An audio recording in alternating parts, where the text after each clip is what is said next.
Hola amigos, bueno, hoy es 25 de marzo de 2021. El tema de hoy, importantísimo, lo extraje del blogger del doctor Germán Pavón Gómez, abogado penalista, maestro, excelente en sus temas académicos que transmite a la comunidad, socializa, en fin. El reconocimiento fotográfico y en fila de personas no es prueba en sí misma, sino que hace parte de la valoración de la prueba testimonial. Ustedes encuentran al margen izquierdo un referente jurisprudencial, arrancando con ese que lo subrayo allá, radicación 51667, porque ese es de febrero de este año, y aborda también en concordancia con otros radicados allí este asunto. También una pregunta de preparatoria que hace el maestro, dice, y la vamos a desarrollar, la vamos aquí a evaluar. Si el reconocimiento fotográfico y en fila de personas no es una prueba en sí misma, sino que requiere de una valoración de la prueba testimonial, él lanza la pregunta de preparatoria, dice, ¿el solo reconocimiento podrá servir como elemento material de prueba en sede de formulación de imputación? Vayan pensando, rebobinar ese cerebro. Muy bien, entonces síganme en estos 20 minuticos, quizás 30 si acaso, y miremos aspectos aquí importantes. Miren ustedes lo que la Corte Suprema de Justicia pues dice, y aparece allá en el tablero, entre comillas, dice, en ese orden de ideas, habiéndose indicado que el reconocimiento fotográfico y en fila de personas hacen parte de la prueba testimonial, para su valoración no es dable exigir la introducción en el juicio oral de las actas donde se consignan esas diligencias, las del reconocimiento en fila y la de fotográfico, a través de la práctica de la prueba documental. Por manera que su mérito se fija es a partir del poder suasorio del testimonio. El fallador lo tomará en cuenta analizando la sana crítica y la valoración en conjunto del tema de la prueba. Porque es que la Corte dice pues que ciertamente en este tema, de este modo, la prueba de reconocimiento fotográfica y en fila de personas no la representará en sí misma las actas que la documentan, sino la afirmación del testigo, quien narra que ese hecho aconteció. Luego, su poder demostrativo dependerá de la declaración y los datos que ella ofrece. Recuerden ustedes entonces que en la sesión anterior el tema sobre el tema que trabajé aquí, de acuerdo a un radicado también de la Corte Suprema de Justicia, la doctora Patricia Salazar Cuellar, que si la firma estampada del indiciado cuando se aprehende por parte de la policía en esa acta de incautación de elementos materiales o de allanamiento, de registro, que eso per se no, pues obviamente no establece la autoría o la participación, sino que se necesita, por eso, llevar al juicio oral el testimonio de las personas que ha refrendado ese documento de carácter público. Entonces, podríamos decir que lo mismo pasa en este asunto. Es que los documentos o las declaraciones, entrevistas, todo lo que se rinde antes del juicio oral, sirve para refrescar memoria o para impugnar la credibilidad, pero lo que cuenta en sí es el testimonio. Por eso igual sucede con los informes periciales, para refrescar memoria y para impugnar credibilidad. Per se o por sí solos no van a entrar al juicio oral. Por allá, a comienzos del sistema, hay una sentencia de la Corte Suprema de Justicia en la que se dijo, no, es que lo que vale realmente es que el perito vaya al juicio oral y declare que ese informe Ese informe que rindió, pues cumple las finalidades de refrescar memoria o impugnar credibilidad. Entonces, si el sistema es oral, bajo ese principio de mediación, entonces la misma suerte debe correr en este tema de esas actas de reconocimiento fotográfico y en fila de personas, que lo que cuenta es lo que el testigo diga en el juicio oral. Y también, pues, en ese sentido tiene toda la razón, porque la Corte dice, bueno, hay casos donde incluso en el mismo juicio oral la víctima rinde su declaración y entonces confronta al victimario y puede hacer hasta el reconocimiento directamente en desarrollo de la propia audiencia de juicio oral. Allí eso es muy importante, y por eso, bajo ese principio de inmediación, de publicidad, de confrontación, pues es que se dan estos insumos para que el juez pueda tomar la decisión que en derecho corresponda. Y entonces viene el tema de la pregunta del maestro Germán, que dice, pues, allí en esa situación, que sí, por sí solo, ese reconocimiento fotográfico y esa en fila de personas, que no es prueba en sí misma, sino su valoración del testimonio en el juicio oral, sí servirían. El solo reconocimiento podrá servir como elemento material probatorio en sede de formulación de imputación. Allí encontré en el blogger, pues, 3 respuestas, y miremos lo que dicen algunos de los que contestaron. Uno dice, sí, porque en sede de formulación de imputación solo se requiere un principio de evidencia que soporte la inferencia razonable de autoría solo como mera probabilidad. Bueno, otro dice, hacen parte de los hechos jurídicamente relevantes a partir de los cuales se sustenta la inferencia razonable. Eso, pues, me parece a mí, pues, es como ambigua la respuesta, lo mismo la del primero. Y otro dice, no, sin la afirmación del testigo que narre que ese hecho aconteció. Yo les recomiendo a ustedes es que uno tiene que aprender como que a entender qué es lo que están preguntando. Y es que eso pasa en desarrollo del juicio oral con el tema de los interrogatorios y los contrainterrogatorios. Cuando se pregunta algo y no lo responden, entonces no están como atentos a la pregunta ni a la respuesta. Y eso es una situación de concentración que se requiere, pues, de desarrollar esas habilidades, y como digo yo, pues obviamente que solamente las experiencias repetidas son las que le dan las habilidades a uno. Entonces, lo mismo puede ser aquí. Pero mire lo que está preguntando el maestro. Dice el doctor Germán, el solo, dice el solo, es la pregunta, el solo reconocimiento podrá servir como elemento material probatorio en sede de formulación de imputación. El solo reconocimiento.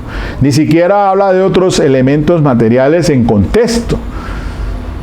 Porque a esa pregunta del maestro, y para poderla desarrollar, pues hay que coger el tema de los estándares de prueba. De pronto por ahí el que primero dijo que sí, dice que sí, que porque en sede de formulación de imputación solo se requiere un principio de evidencia que soporte la inferencia razonable de autoría solo como mera probabilidad. Pues ahí se contradice, porque una cosa es la inferencia razonable y otra cosa la probabilidad. Es que me acuerdo del tratadista español Ferrer, que lo trajo el Colegio de Defensores o Abogados de Bogotá, la colegiatura, ahora en el tema de la pandemia, hizo una brillante disertación, y el tratadista pues habla del estándar de prueba, ¿no? Y pues en nuestra legislación, la ley 906, una cosa es el estándar de prueba para la imputación del artículo 287, cuando dice y reza que el fiscal presentará entonces, miremos el texto, dice que va a hacer la imputación cuando de los elementos materiales probatorios y de la evidencia física, el 287, cuando la evidencia física se pueda inferir razonablemente que el imputado es autor o partícipe del delito que se investiga. Y el 336 dice que para la acusación, para presentar la acusación, el fiscal también igualmente con los elementos materiales de prueba presentará ese escrito de acusación ante el juez competente para adelantar el juicio cuando de los elementos materiales probatorios, evidencia física o información legalmente obtenida se pueda afirmar con probabilidad de verdad que la conducta delictiva existió y que el imputado es su autor o partícipe. Mientras que el estándar para condenar del artículo 381 indica que para condenar se requiere el conocimiento más allá de toda duda acerca del delito y de la responsabilidad penal del acusado, fundado en las pruebas debatidas en el juicio oral. Y eso va en correspondencia con principios rectores, como por ejemplo el artículo 8, cuando pues el artículo 7, presunción de inocencia e indubio pro reo, que toda persona se presume inocente y debe ser tratada como tal mientras no quede en firme decisión judicial definitiva sobre su responsabilidad, y que en consecuencia corresponderá al órgano de persecución penal la carga de prueba acerca de la responsabilidad penal, y que la duda que se presente se resolverá a favor del procesado. En ningún caso se podrá invertir esa carga probatoria. Y mire que el inciso final, pues dice que para proferir sentencia condenatoria deberá existir convencimiento de la responsabilidad penal del acusado más allá de toda duda.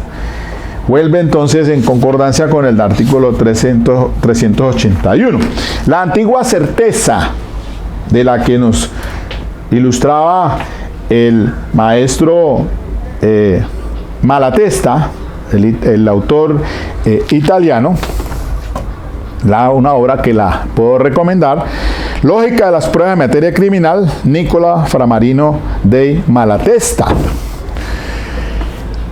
Entonces, también hay que tener presente que cuando se trata del estándar mínimo de prueba, miren ustedes que para el principio de oportunidad y los preacuerdos, el artículo 327 de la ley adjetiva señala lo siguiente. Inciso tercero. La aplicación del principio de oportunidad y los preacuerdos de los posibles imputados o acusados y la fiscalía no podrá comprometer la presunción de inocencia y solo procederán si hay un mínimo de prueba que permite inferir la autoría o participación en la conducta y su tipicidad. Por eso de allí que cuando se acepta cargos o se firman un preacuerdo, el juez tiene que evaluar dentro de los insumos que tiene la fiscalía hasta ese momento, porque como este es un sistema acusatorio, un sistema de tendencia acusatoria que se da un principio de progresividad de la prueba. Una cosa pues es en la indagación, otra cuando se presenta acusación y otra cuando ya se llega al juicio oral, progresivamente, las fases y bajo los principios de la preclusión de los actos procesales, primero acusación, después preparatoria y así sucesivamente. Entonces, esas fases se van dando de esa manera, por eso el estándar de prueba. Y cuando se llega, como este sistema permite la negociación, pues es posible que si se quiere lograr degradar la conducta u obtener una rebaja ostensible de la pena, pues algunos tomen la decisión de aceptar esos cargos y no irse al juicio oral, a debatir la prueba.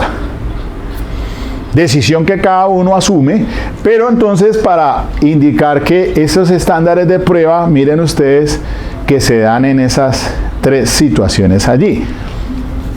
Entonces, si la Corte está diciendo, pues que lo que cuenta es el valor de la prueba testimonial, de manera cuando su mérito se fija a partir del poder suasorio del testimonio y que el fallador debe entonces atender a los criterios de la sana crítica y la valoración del conjunto de pruebas para tomar entonces la decisión que en derecho corresponda. Pues bien, mi opinión personal, salvo mejor criterio, y obviamente los invito a que ustedes entren en la discusión y también pues den su opinión. Yo no me cierro a la banda porque no me las sé todas. ¿Qué tal? Pues tampoco. Pero pienso que a la pregunta que hace el profesor Germán Pavón, de si solo el reconocimiento puede servir como elemento material probatorio en sede de formulación de imputación, pensaría que no. Porque si no es prueba en sí mismo, pues per se, o sea, solo como una isla solita para presentar entonces como elemento de prueba para esa imputación, no tendría esa condición que le exige la norma, y menos obviamente para llegar que en caso tal de que acepte los cargos el juez vaya a dictar una sentencia, menos todavía si atendemos al estándar de mínimo, como dice la norma, pues de presunción que no puede comprometer la presunción de inocencia y solo proceda si hay un mínimo, pero diríamos que ahí no se da ese estándar. Que de pronto la pregunta la podríamos cambiar de otra manera, o yo la cambiaría. Si en sede de formulación de imputación, además de existir como elementos de pruebas el acta del reconocimiento fotográfico y en fila de persona, existan otros insumos de prueba u otros elementos probatorios, evidencia física y elementos de prueba, para que ahí sí entonces se formule dentro de ese contexto, esa imputación, pues cambiaría el sentido de la pregunta y cambiaría entonces el sentido de la respuesta.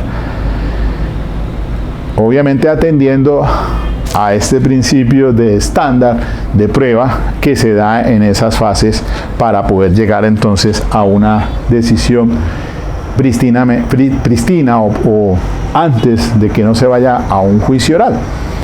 Allí entonces les dejo ese tema socializado, mis queridos amigos, y espero que esto les sirva de orientación. Mire, allí hay varios temas que yo he estado revisando en el blogger del doctor Germán, que lo voy a traer aquí en la colación porque son supremamente interesantes y que lo debemos tratar acá en la comunidad académica, porque pues son de una actualidad, y ustedes me permiten, yo quizás de pronto con el respeto que me merece el doctor, pues él, si eso es público y lo ha manifestado así, invita a la comunidad, los invito a que lean, dice el doctor, lean sus artículos que son pues importantísimos en esta área del derecho penal.